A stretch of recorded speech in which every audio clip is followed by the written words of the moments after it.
Hi, everybody. John Harris here with you with my pal Billy Smith. We're doing our Super Bowl wrap-up show. This will be our weekly show for the week as well. So we'll go there. Hey, Bill, how you doing? Good, Johnny. How you doing, buddy? All right, pal. Gotta admit, no matter who you were rooting for, that was a hell of a game Sunday, huh? The Super Bowl 57 Oh, game to me was maybe one of the best I've ever seen played overall. yeah, no, it was very exciting, and I was actually looking for overtime. So, I mean, too bad it didn't Yeah, get to that. yeah. I thought there was a chance of it.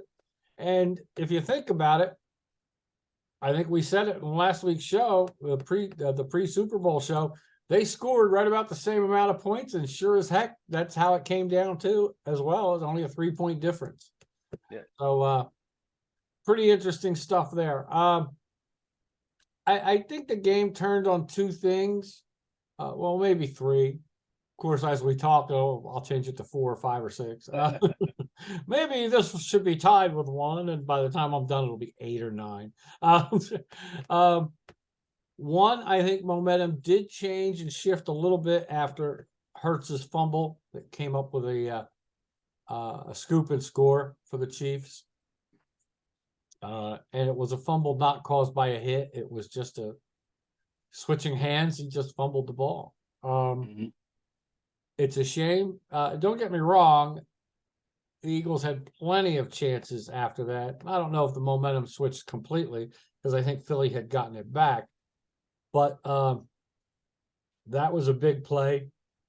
And that was probably the first real big difference making play. That's 7 points for Kansas City off the board, right on the board.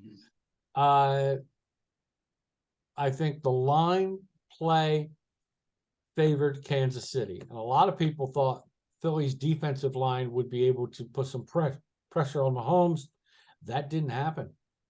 No, and Hopefully I he could was run kind of around, but didn't happen. and I was kind of shocked that since they weren't putting pressure on them, if they didn't blitz. I don't think they blitzed much at all, and No, especially when you see Mahomes get hurt, I would think you would yeah, want to be blitzing first all day. first couple plays in the second half, I'd have blitzed, but they must just fear him on the blitz and say, yeah, if you blitz this guy, if he's able to get it off, it's over. But it was over anyway eventually. Um, and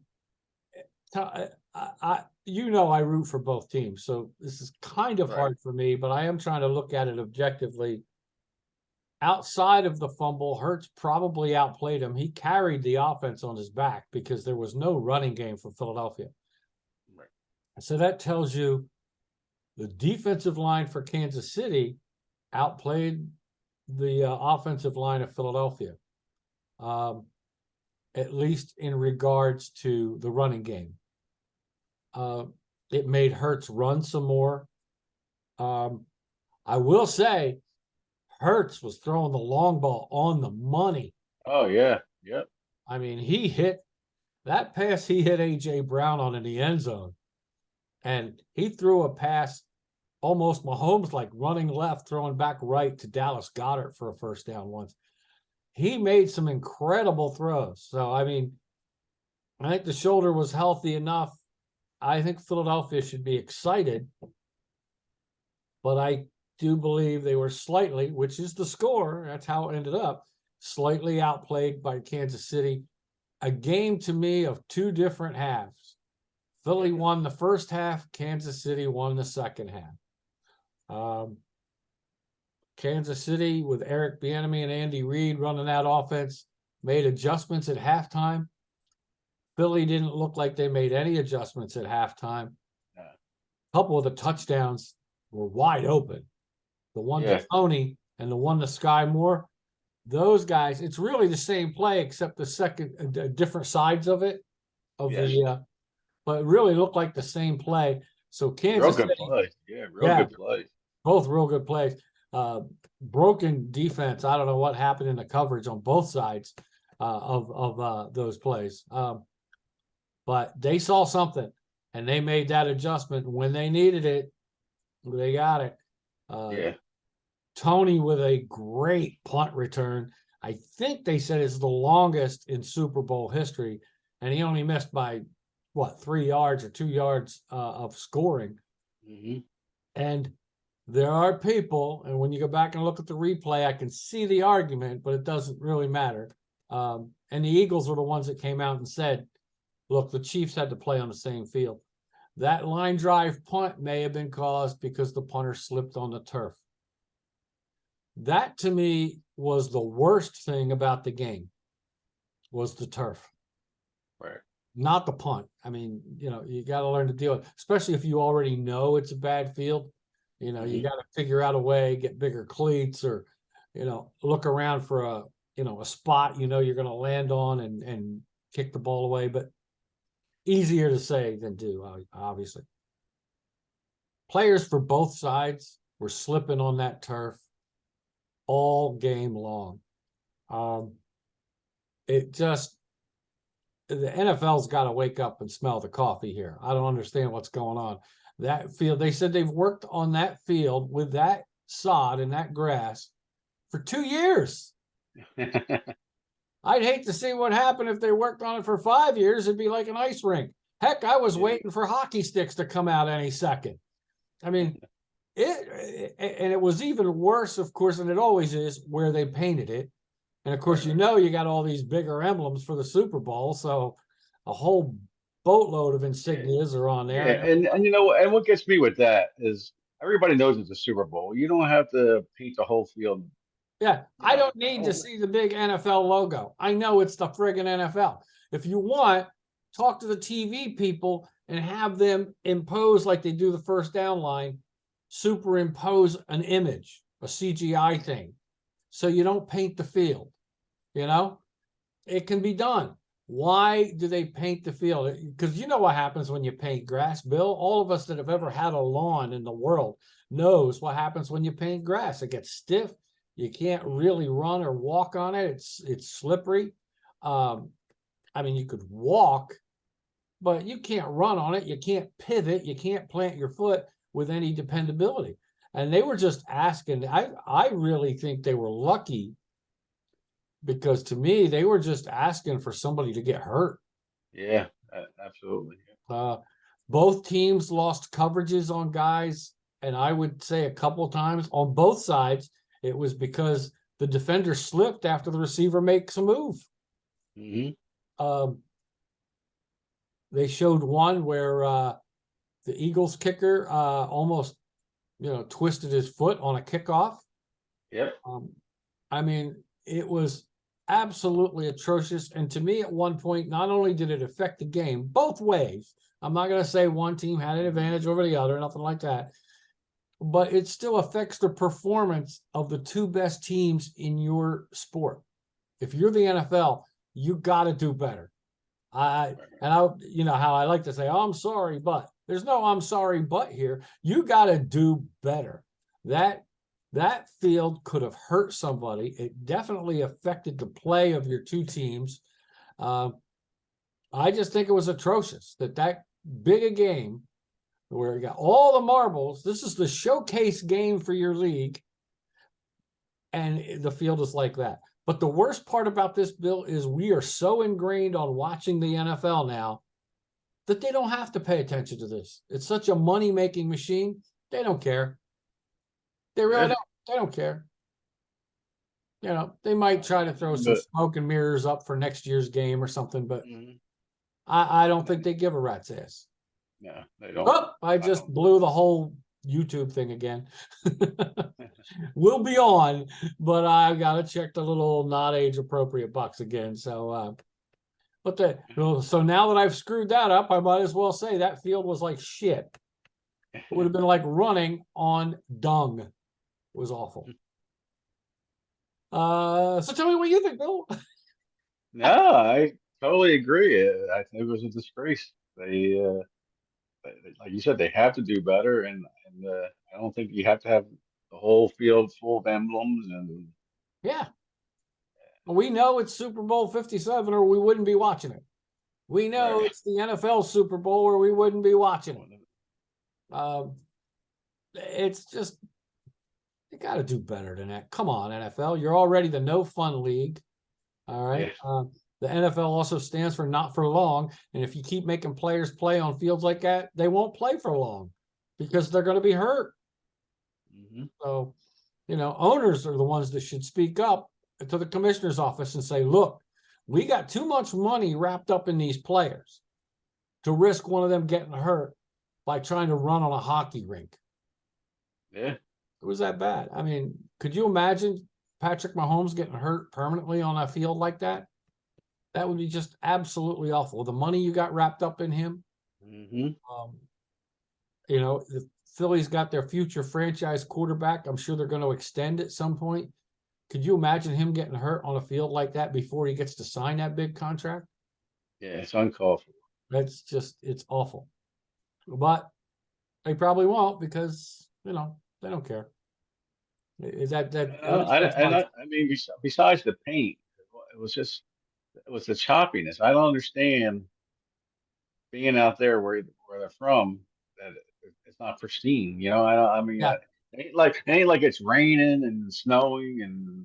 Yeah, I mean, you can I mean, I water the don't. field, water regular Right. grass, and, Right. and there's just no excuse. I'm normally a bigger proponent for a field to have grass more than the turf. Right. But in this case, it might have been better if they had that artificial rubberized turf, because I don't think you would have slipped as much as this was. This was absolutely awful. You're right. It's a disgrace. But we move on. We'll get back to the game itself. There goes my rant, my tangent, I guess, for this thing. Kansas City did outplay Philadelphia. I think the line play is what was really the difference. Mahomes wasn't really pressured. Even the play he got tackled on where he got hurt, he actually had run out of the pocket and gained a couple of yards. So I don't think Philly ever got a sack on him, or if they did, it was a 1-yard sack or something. Yeah. Kansas City, if they technically did on the scoop and score. I was going to say they didn't get a sack, but technically he was behind the line. So I think that's considered a sack. But Hurts running around saved Philly quite often. Oh yeah, no doubt. And I think on the Philadelphia side, I just think they gave up the running game. Yeah, they only ran the ball 17 You have times you have a ten outside of point lead. Hurts. Yeah, you got 10-point lead going in the third quarter. You think you would be running the ball, Yeah, whether you can't run it or not, but you try. you try, you pound in, or you get Gainwell to get outside. You try a couple things. It was like they'd run a play, and then it was like, wow, that only got us 2 yards. Well, we better pass. Yeah. It just didn't work. Kansas City did some of that too. They didn't run Pacheco as much as I thought they would.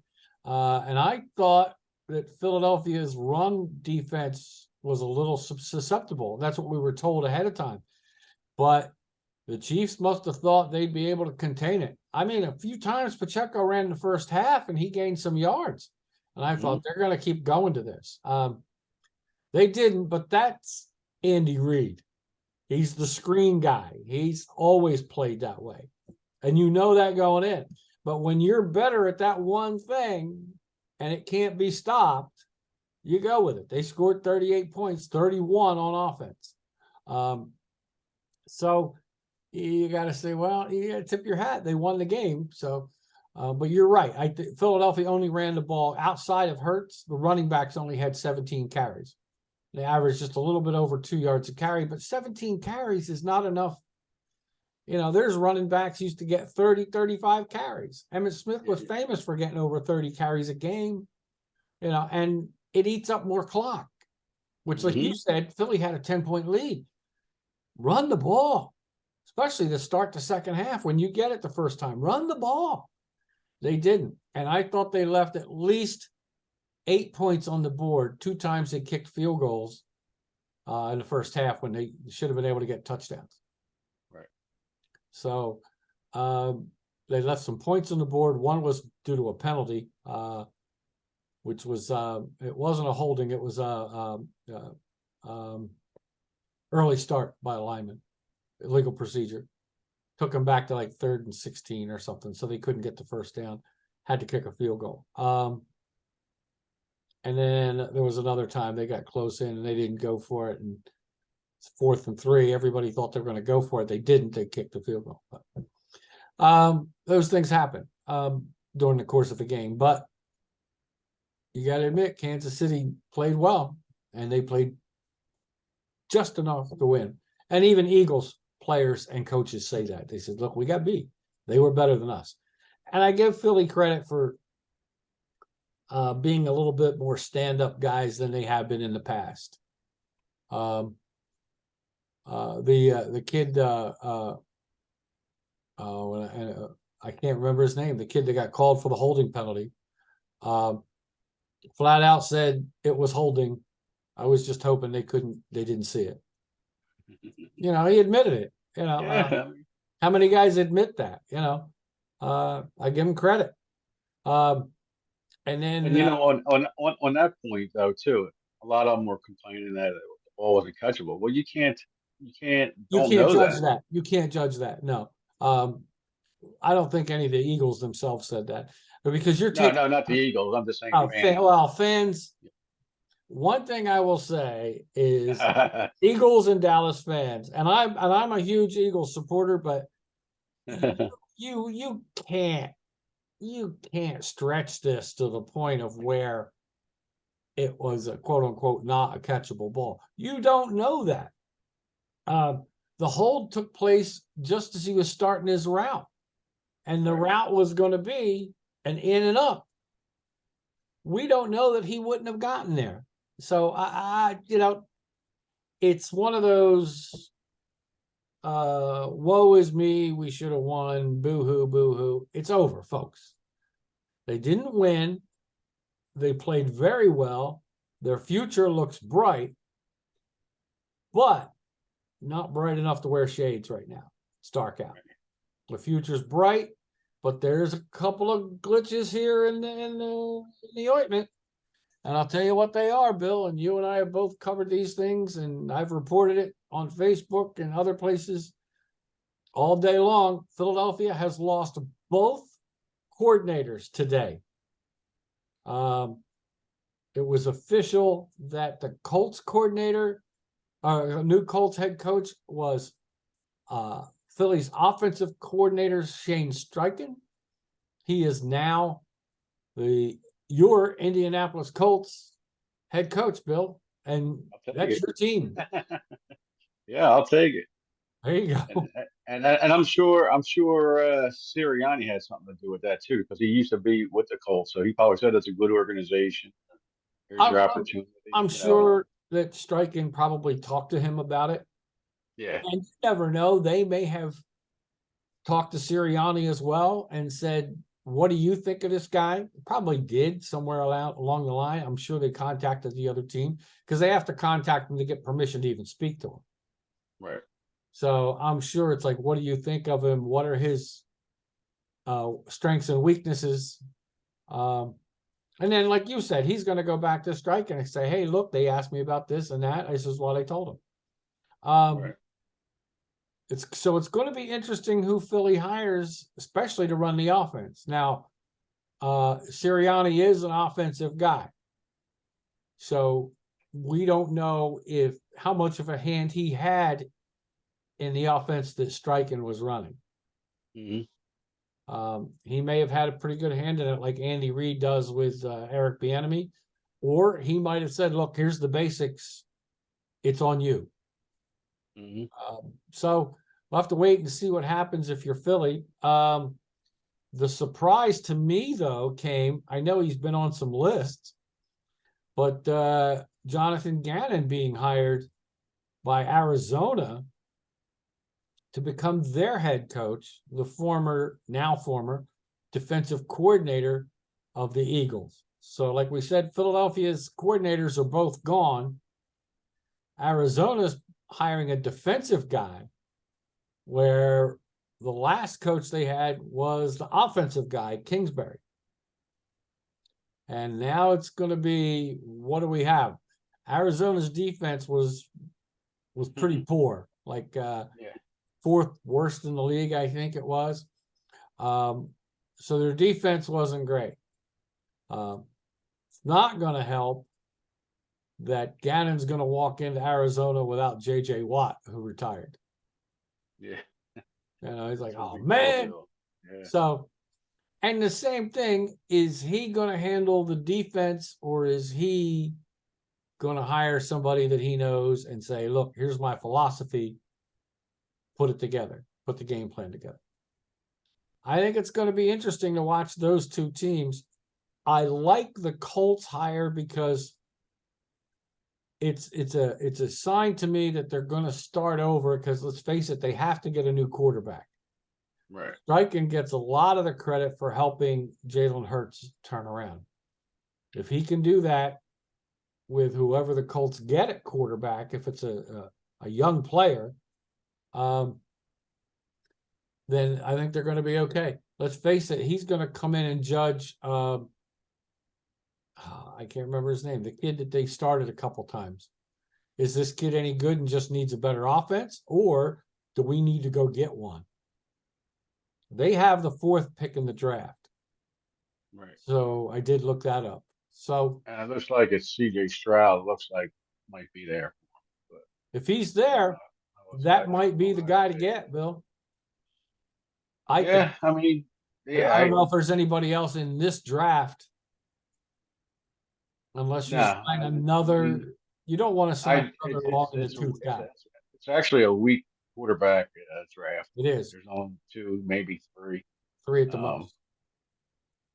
so I don't know. It's hard. I guess it depends on what the other teams do, because Houston probably needs a quarterback. They're Yep. talking about Field. Chicago could trade Fields and do something. You never know. Yeah. Aaron Rodgers may be out there. I don't think he's a good fit for the Colts.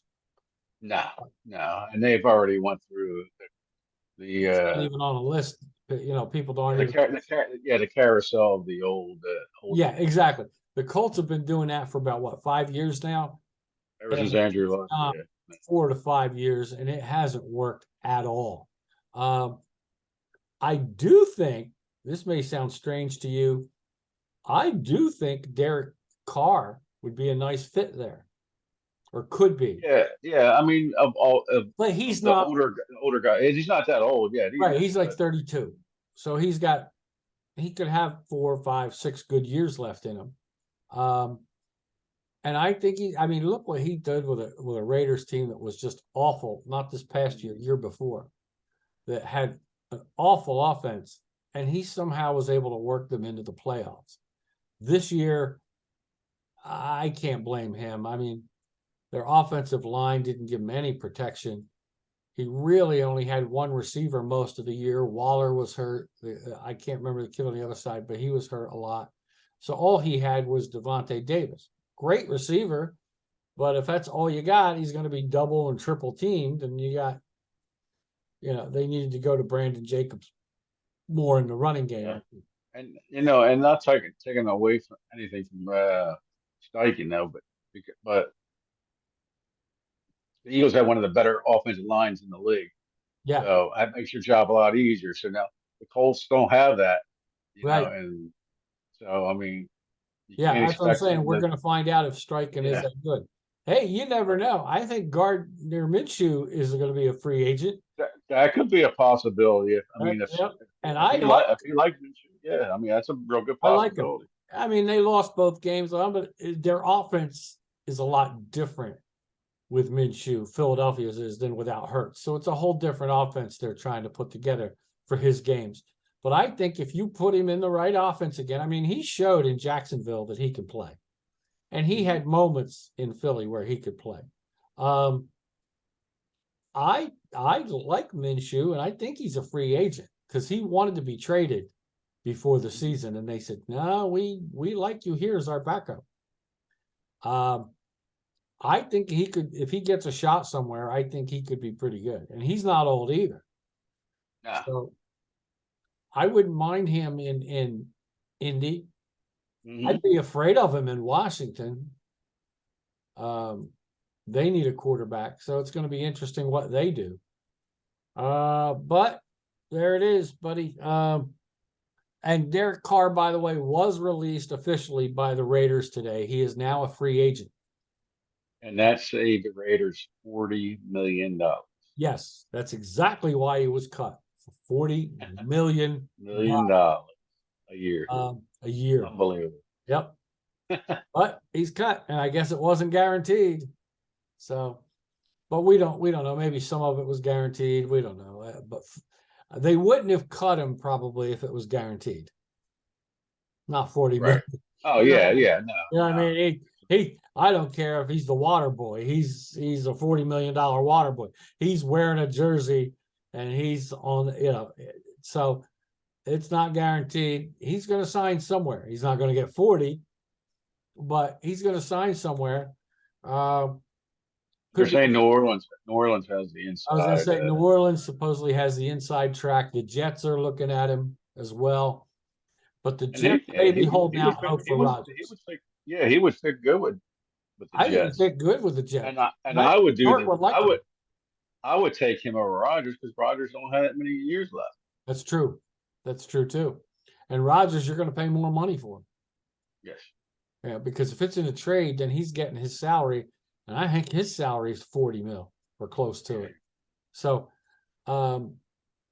Woody Johnson, who's back now, he was over in Europe for a couple of years doing a political job like the ambassador or something.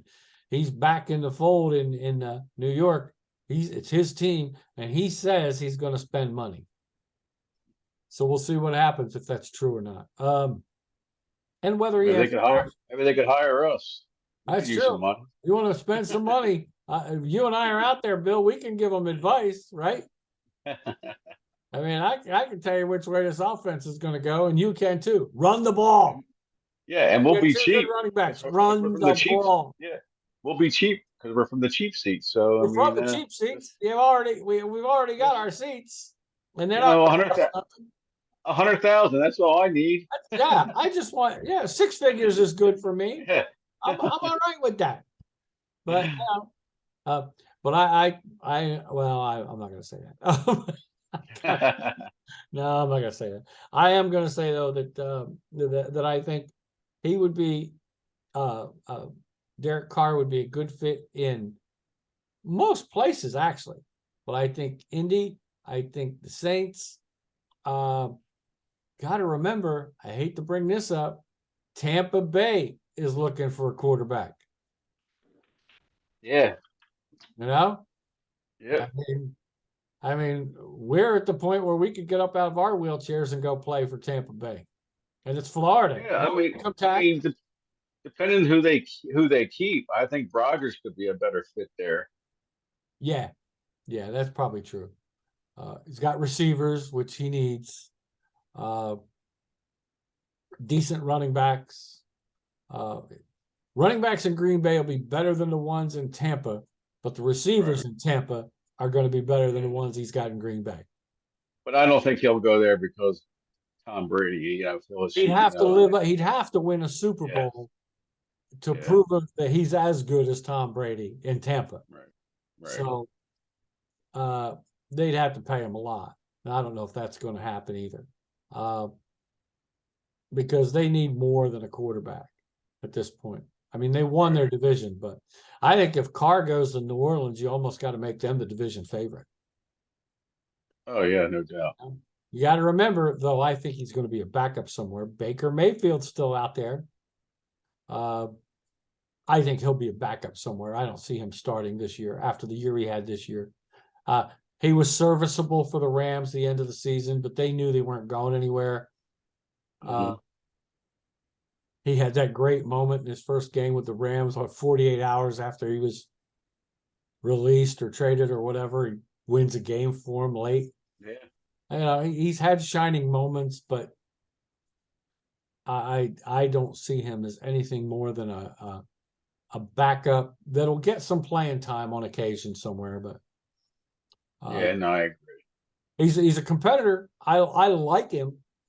But I just don't see talent-wise that he's as top-notch as he was in Cleveland.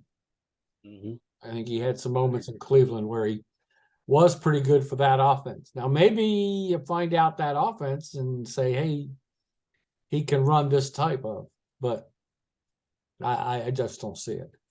Yeah, I don't see it. Yeah. That's probably pretty much it. Aaron Rodgers, like we said, is on his 4-day retreat of darkness. And he's actually not on it yet. He's going on at the end of the week now, it says. It'll be 4 days. He has said then he'll decide what he's going to do. Well, the only decision he has control of is, do I play or not? He really doesn't have control of the trade situation. If Green Bay doesn't want to trade him and he wants to play, guess what? He'll play as a Packer. If Green Bay wants to trade him, they'll trade him and he'll play wherever he's going to go play, or again, retire. Let's face it, if you trade him to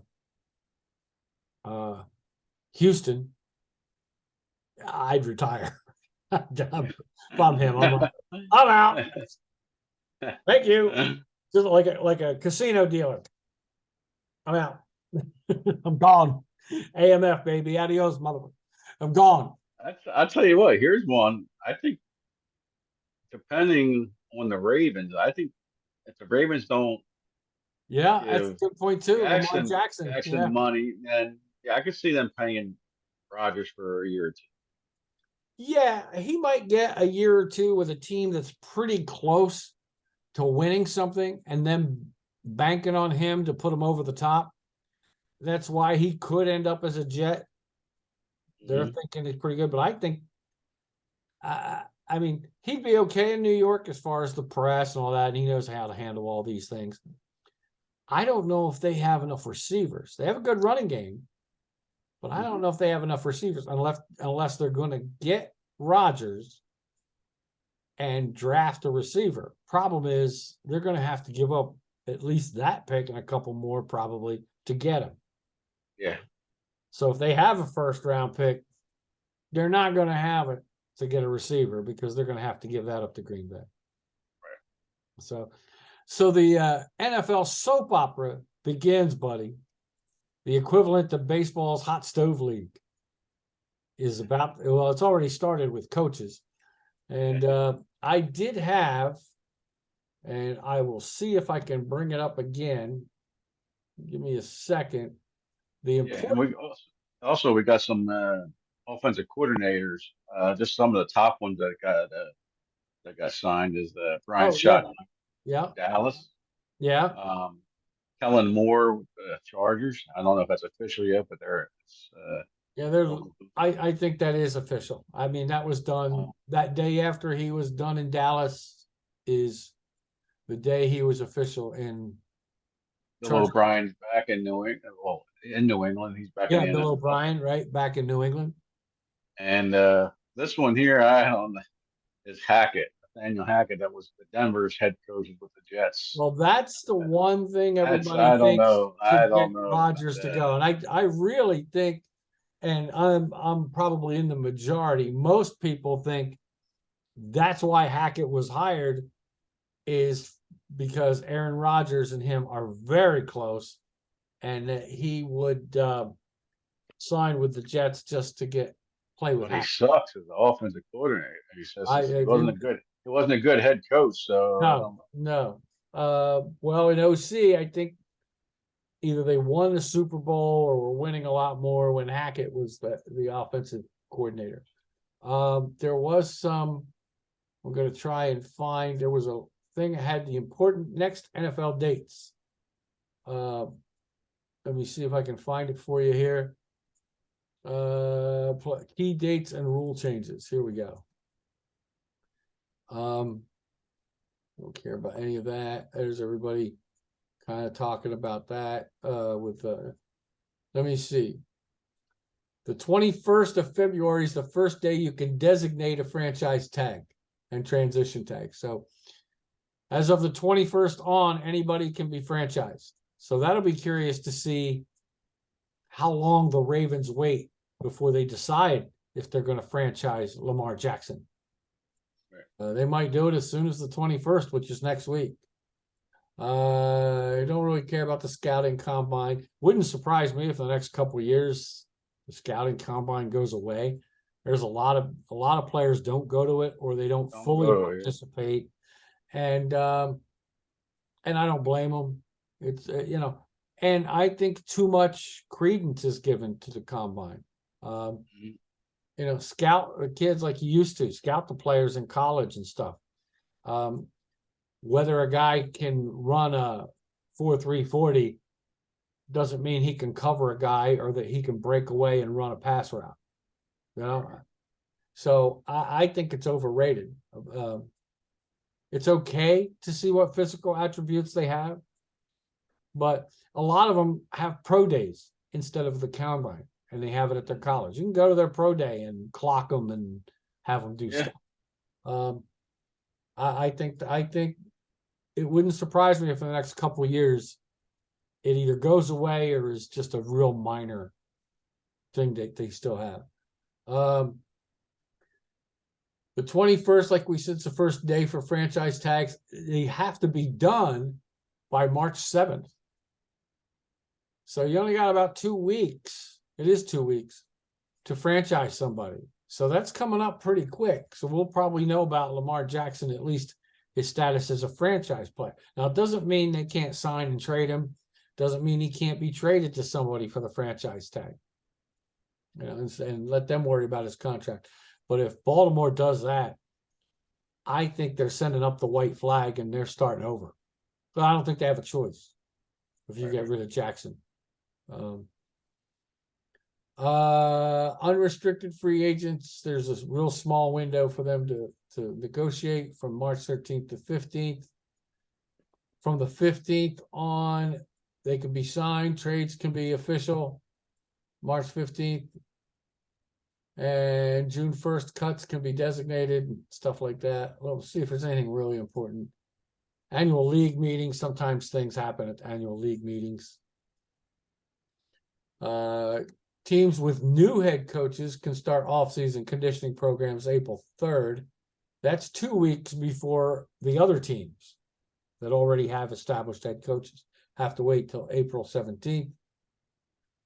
April 21st, restricted free agents, that's the deadline for them. The draft is the 27th through the 29th in Kansas City this year. To go to it. No, I'm not going. Are you kidding? That'll be a zoo. It would be fun. It probably would be fun, but nah.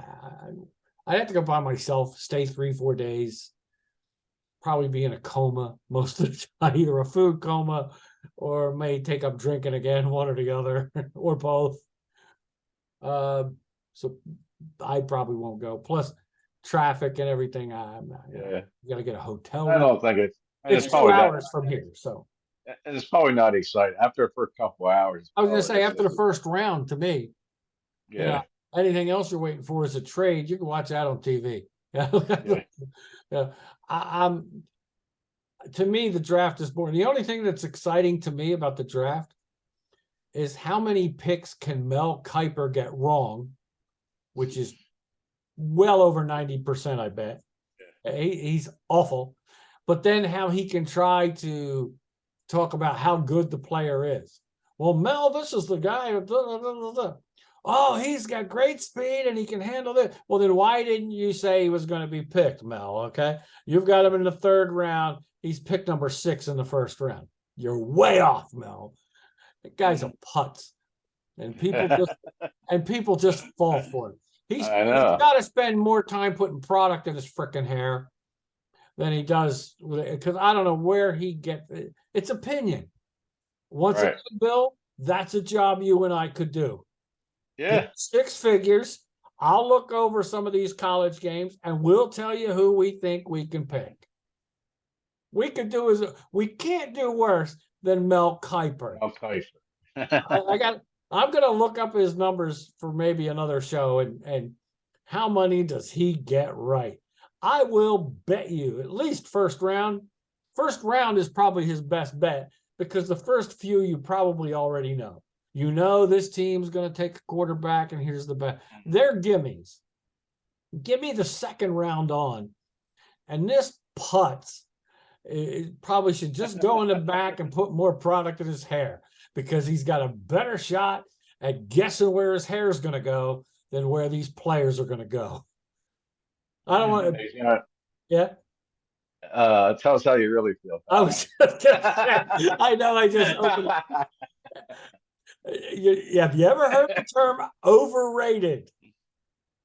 I mean, I would start a chant in the stadium if anybody ever introduced, and now, ladies and gentlemen, draft expert, which is a bunch of crap, Mel Kiper Jr. Overrated. I would start a 50,000 person chant. Guys are putz.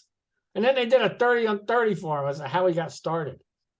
Who cares? It's because there was no such thing. So he just swooped in, got lucky. Yeah, all right. He read some stuff, but he was not right then, and people took it.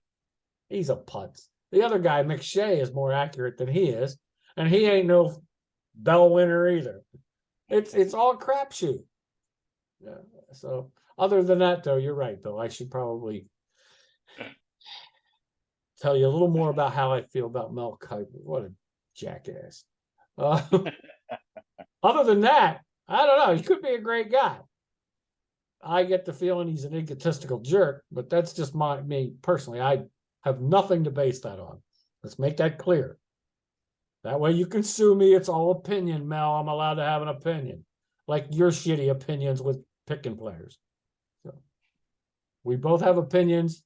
We both could be wrong. You more than me. So, and training camps open in July, late July. Everything else is nothing big deal. But yeah, you got a couple things. The franchise tag thing interests me because it's only a 2-week period. You got to decide. Yeah. And it's going to be interesting from there, I think. So unless you got something else about the game or any other observations about Mel Kiper. I'm just gonna go. Oh, yes, you were. Yeah, you did promise that if the Chiefs win, and I'm not gonna fly the Eagles spy song. It's upsetting. You get what I chance. usually say. What I usually say is "Die Eagles, die." Toward the road to victory. Take a nosedive. Yeah, I know. You can change. The Chiefs actually have a hype song out called Red Kingdom, and it's pretty good. You get a chance to look it up. You'll like it. You know, as a football hype song, you'll be like, that's pretty good. And people were playing that around over the weekend. Only other real sports news, we discussed the trades. Of course, we didn't talk about KD because he wasn't traded yet last show. I don't think, or we didn't give a rat's ass because the Super Bowl was coming. But yeah, he's in Phoenix now. I personally think that makes them definitely the Western Conference favorite, along with Denver. It might make them the favorite in the NBA. Yeah. I think only Boston and Milwaukee are a threat from the East. And Philly's playing okay, but I just keep thinking there's a missing piece somewhere. They need another player or something. Tobias Harris is the Mel Kiper of the 76ers. That's anytime somebody's overrated, Bill, just know that I'm probably going to say the Mel Kiper of. But Mel, don't take it personally. It's only my opinion. And there's a great Dennis Miller says, and I could be wrong. But I'm sorry, Bill. I know I went off on a tangent about Mel Kiper, but he's the classic Chevy Chase line in Caddyshack. He's not good. It's just awful. So I'm looking Phoenix and Denver in the West, Milwaukee and Boston in the East. Wouldn't surprise me if it's Milwaukee and Phoenix. Though I can't count Denver out. Denver's really good. Jokic is a monster. He's a beast. But I think KD, Booker, and the center, Aiton, Aiton, Chris Paul. Chris Paul. I think that's one or two more weapons. Devin And Chris Booker. Paul Yeah. doesn't have to try to score now. No. You know what I mean? He can slow down. And I did hear somebody else say this, but I've said it before. Is he doesn't have to be the go-to guy. He's not shouldn't have to get beat up as much as he was because of his size going inside to try and score. He can handle the ball. He can run the team now. Yeah. And I think that's his best skill set. You got Aiton. I mean, KD. I don't know him as a person, but I will say when he's on, especially, but most times, if he wants to score, he's going to score. Mm-hmm. And that's going to free Booker up too. Yeah. So I think Denver is going to have a tough time with Phoenix. Wouldn't surprise me if Phoenix comes out of the West against Milwaukee in the East. I think whichever one comes out of the West has the advantage. And I think it'll either be Phoenix or Denver to win the whole thing. But we got time to sit back and watch. Yeah, we got time for that. Yep. MLB's coming up. The only thing I hate, we can go into a bigger discussion later. I knew they were going to do it. I freaking knew it. I knew they were going to do it. They made that stupid extra inning rule permanent, unless it's quote unquote voted on later to get rid of it. They did the same thing with that they did with intentional walks and with the designated hitter in the National League. They put it out there to see how it works temporarily. It reminds me of softball, and that's exactly what it's softball rules. Yes. Yeah. It's a beer You're game. the MLB. It's not a beer softball league. They will. I mean, and now you got to throw the pitch within 15 seconds. And Alex Cora had a great line saying that the new bases look like pizza boxes. They're so big. I love that line. They look like pizza boxes. They're just freaking big. They're so big I can't even get the size of them into the camera screen. They're so big. I did have a pizza box. I should have kept it for a large pizza and show you. Here's the size of the bases now. They're huge. You'll see stolen bases double from stolen bases are going to go up. You're going to have more infield hits and bunt hits, probably. Though nobody likes to freaking bunt anymore. Then you got the shift check. I don't mind restrictions on the shift because I hated that everybody was going to the shift. I hated it. But that was just a personal opinion because deep down, if you're a good hitter, you should learn to beat the shift, go the other way. So I hate the shift because of cosmetics. I hate a little bit of the effect on offensive teams or offensive games for teams, but I could live with that one. But the other ones, the pitch clock rule, let's see how that works. There was something out today. They're going to be stricter with enforcing balk rules now.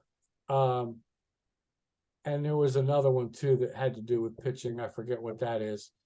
But the ones that are the bigger base, you don't need that. If you wanted to make it safer, which supposedly was the original intent, that's crap. It's to get more offense. We both know that. Nobody's stupid here. Come on, quit trying to feed crap to me. All right. If I want crap, I'll get my own and put it in a blender and drink it. I don't need yours. It's just, if you want it safer, the one thing I'll say is you could have that inside base. You know, like we've seen. You had the double base. Yeah, you have the double base. You have the double bag. The runner has to run to the outside bag. You could do that. And the first baseman gets to put his foot on the inside bag. It's this. That makes it safer. You won't have collisions on bunts and infield hits and plays like that. I know what it is. It's the throws to first. Yeah. You can only do it twice now. So between that and the big bases, you're right. Watch stolen bases go sky high. I'll have a problem with somebody breaking a record that you had Maury Wills, Lou Brock, Ricky Henderson, Tim Raines, Vince Coleman. to me, they stole bases the hard way, you know? Maury Wills back in the day, Davy Lopes. They were base stealers. You know, these guys are going to get an extra foot, really, because it's 6 inches each bag on each side.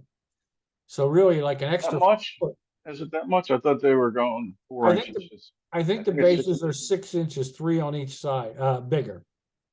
I might be wrong about that. I don't know for sure. I thought that's what I read somewhere. Yeah, I think they went from, what were they, 14 inches already? I think Yeah, they were already 14, I and I think thought they they went to went 14 to 16, maybe. 20. No, I don't think That so. would be you're right. That would be I kind of, think it went 16 or 18. let's see what they say the size of new bases are. MLB look like a pizza box according to Alex Cora. There it is. He's right. He is right. I'm looking to see what's 15 to 18. Oh, 15 to Okay, 18. so yeah. So all right, but they're It's still still a getting foot. I 6 mean, half inches. a foot between That's the half a two. Yeah. foot. Yeah. Yeah. So not a foot, you're right. And what else? Because the base paths were shortened by, let me see this. Really? Oh. They're saying by 4 inches. It's really 6 inches when you add it up, but apparently whoever was doing the math doesn't, you know. Well, I guess because second base is considered on an angle, maybe, Right. Maybe. I don't know. from first. So they're saying 4 inches, but even 4 inches is, that's a big difference. So I don't like that rule. I really don't like the throw to first base being only 2 throws. I don't think it's going to save them that much time. Well, no, but if you do that, that means the guy stealing the base, he could He's get as going to big as steal lead the as he wants. base if he's a good base runner on the third pitch. He's going to go. I mean, and you better be ready. The one thing you might see is on that third pitch or more, pitch outs come back, because it's not illegal. Just most teams don't do it anymore because you don't have that many guys running bases like that. If that starts up, you might see pitch outs come back once in a while, a little more often than they did. But that's baseball. That's money too. We score more runs. It's a more exciting game, and we'll make more money. You know, to me, it's overrated. It's the Mel Kiper rule. It's way overrated. Everything is going to be overrated. It's the Mel Kiper rule, Bill. But I don't know. I mean, I'm going to have to watch some games, obviously, which I will, and see what comes out of it. But I don't think there's much else for us in sports. I do see you're wearing a Union hat. Aren't they going to start up pretty soon? They've had a couple of scrimmages, preseason game. All right. So they start next month. Yeah. Next month, right? They're in training, Yep. getting ready, and that ought to be fun. I think I'm about done, Bill. Mel Kiper tired my ass out. Hey, I'm with you, brother. So, but there it is, Super Bowl 57. No matter who you rooted for, it was one of the most entertaining Super Bowls I've seen. NFL won't watch this anyway. They won't give a rat's ass about the little guy. But I will tell you that they got to do better with the field. I'm not all that concerned about the officiating. Everybody does the best they can. Is it great? No, but it's human. The call at the end of the game was the right call. Yes, it sucked on its timing, but even the Bradbury, is that his name? I can't remember. The Eagles guy that held. He got caught. I'm not sure what his name Bradbury. I give him props for admitting it. He said he grabbed him. And you can see the hold was at pretty much just past the line of scrimmage, not the little tug down the field. It was the initial tug as Schuster went to break on the pattern. He knew he was beat. It really, to me, was a smart play, because if he doesn't make some contact there, Schuster's going to go and could very well score a touchdown on the play. So it's a smart play to try to buy you some time. It just didn't work. McKinnon makes a smart play by going down at the 1 yard line. Yes. Kind of expected that, but it is a smart play, because if he scores, Philly's going to get the ball back, and they could go down and score and tie the game. So, with a lot more time left. So it was the right thing to do. but the penalty set them up to be able to do that. But it was the right call. Crappy that it came at the end of the game, but it is the right call. So Bill wins that one. He picked Kansas City, which means he also picked Kansas City to cover because Philadelphia was picked by 1.5. It might have gotten up to 2. I think it was up to 2 by game time. Either way, it doesn't matter. Bill's a winner chicken dinner. Congratulations there, Pally. You win the big game. Thank you, sir. That And we wipes both- out all the other we- shit, right? And we both took the over, and we both won on And the over. we both won big on the over. So that was good. I won $100. Did you? Is that how much? Yeah. Good job, pal. Yeah, Nice. won $100 On the Then over. I had a four-player touchdown, and I won another. Did you? Nice. Yeah, I had Kelsey, Hertz, Too easy there. not Jim, the receiver for Philly, Brown? Brown, and then Pacheco. I had those 3 in the first half, and then I just needed Pacheco to score, and he did. And he did, yeah. So, Yeah, and that's the thing for Kansas City is you realize how talented they are. When you remember Mercole Hardman was out, and of course everybody kept saying, "What are they going to do without Tyreek Hill?" Well, they just showed you. It was a complete team effort, and I think Tony is going to pick up now that he's going to start the season with the Chiefs. He's going to pick up some of that Tyreek Hill slack. I mean, the punt return showed you that. That was a Tyreek. Oh yeah, yeah, no doubt. If he stays healthy, his speed is going to make him a bigger outside receiver threat, and they'll have basically replaced Tony. But hey, they didn't tell you what, Tyreek Hill. What the announcers even said, what I've been saying all year. Why aren't you covering Kelsey? Yeah, everybody said it, and they're asking him, "How do you get open?" They asked him the other night, "How after the game? How do you always get open?" A part of it is they said repetition with him and Mahomes is just off the charts, and they know each other. So Mahomes can look at Kelsey and pretty much know when he's going to break in, when he's going to out, when he's going to stop for. But you know what? A lot of teams have that, and a lot of players have that. So you're right. How do you not figure out a way to take away that biggest threat? Of course, if Tony comes through like I think he might, you might not be able to double and triple and zone cover Travis Kelce, because Tony might become that big threat that you're going to have to pay attention to as well. And Schuster and Scanlon, they can make the catches. We saw that the other night. No doubt. So No doubt. I think they're still going to be a threat for a few more years. And it wouldn't surprise me if Philly has a transition year next year because of the coordinator situation. We'll see. Yeah, I think they're going to be behind the 8 ball. Yeah. Until, the only thing that they got going for them is right now their biggest threat is probably Dallas. I think the Giants probably overachieved this year. Could be wrong. They need a receiver. But we can go through all that later. Let's blow this clam bake, Bill. I will Sounds good, buddy. We'll see what happens for next week. We'll have our baseball extravaganza soon. Who's going to do what? And I'll go into the Mel Kiper overrated rule changes. I'm sorry, I couldn't let it die.